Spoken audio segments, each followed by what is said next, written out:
Good morning. I'm Charles Benson. And I'm Shannon Sims. Welcome to 4-1 Forward. From today's TMJ4, this is 4-1 Forward.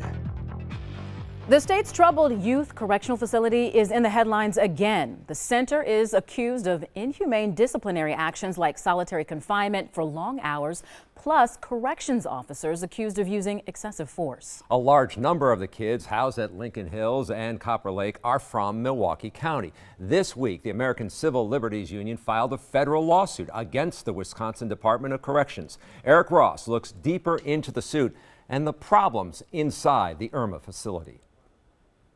We hope this lawsuit will force the state of Wisconsin to treat young people in its custody with basic decency. In a lawsuit filed Tuesday, the ACLU is calling for immediate policy changes at the Lincoln Hills School for Boys and Copper Lake School for Girls.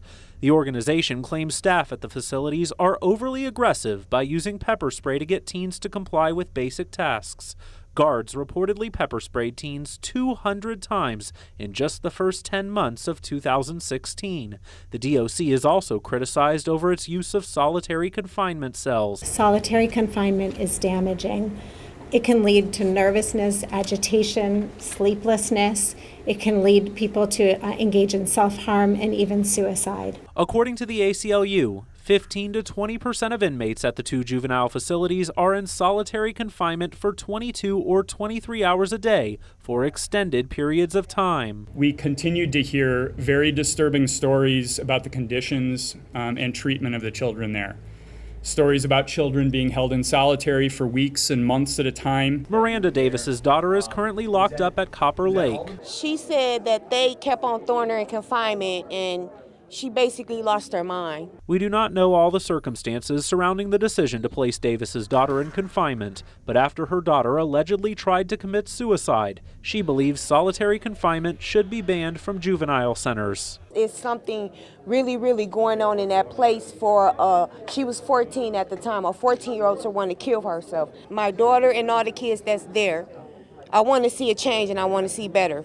Eric Ross, today's TMJ4. So we have a lot to talk about. We have the ACLU legal director, Larry Dupuis. He joins us this morning along with Marvin Levi. Marvin, your daughter is currently at Copper Lake. How does it feel as a parent knowing that your child is in confinement for 23 hours of the day? Well, partaking in incarceration myself, you know that if you sit at the table and you're playing poker, it's a chance you're going to win and you're going to lose. If you lose, bad things are going to happen. Being an adult in those situations, it comes along with the territory, but it almost becomes the new normal. When it's a child involved, it's a lot different. It's a lot of money pumped into this, a lot of things that get done behind this. So if the children are going to be involved in this, I believe that the proper supervision and proper care should be acquitted. So Larry, will people be surprised that children, youth, teens are being held in solitary confinement? Well, I hope people are surprised by that. It's a brutal practice anywhere. Is it a state-by-state thing? Yeah, and increasingly other states are moving in the opposite direction from Wisconsin, banning solitary confinement for children. The Obama administration, toward the end, abolished solitary confinement for children in federal custody. Wisconsin is still putting children in solitary confinement, some of our clients for up to 72 days in solitary confinement. What do you think is the impact, and you can jump into this too, Marvin, having a child in excessive confinement like that? What is the effect afterwards, the trauma? Psychologically, it's going to do something to anybody. You know, I heard the woman speak at the first press conference when she said if she locked a child in a room for X amount of time, it would be considered child abuse. As such, you know, you put any person somewhere, psychologically it's going to have an effect, but we old enough to know that a child mind is not fully developed at 13, 14, 15 years old. How old is your daughter? My daughter, she would be 15. And you don't excuse the fact that she's there. Like, you understand that she is serving time for a crime. However, it's the treatment, correct? Correct. It's the game that we play. I mean, you understand, you know, but you can't, you know, the flag and the Pledge of Allegiance and all that means something.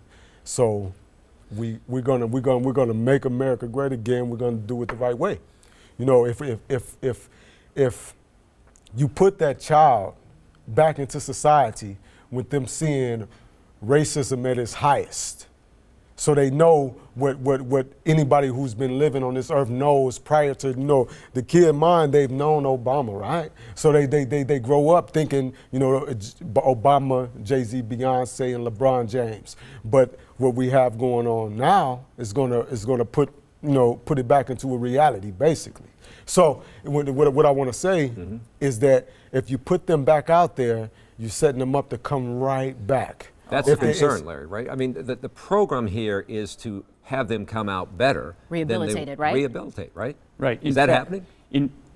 We don't believe it's happening. It's certainly not happening to children who end up in solitary confinement, because one of the things that happens in solitary is they take away your anger management programs. They take away every program that is designed to try to rehabilitate you. And yes, I mean, that's a decision that our legislature here in Wisconsin took many years ago, that juveniles are different and they should be given a second chance. And the idea of juvenile justice, the reason that they don't have a jury trial, the reason they don't have all the same rights as adults in the criminal justice system, is because the point is to rehabilitate them, not to take these kinds of punitive measures. Let's talk about some of the other accusations that come up in this lawsuit about what these children are enduring. We're not just talking about solitary confinement, but you're also talking about in this lawsuit that some of these kids are being disciplined with pepper spray and the impacts of that.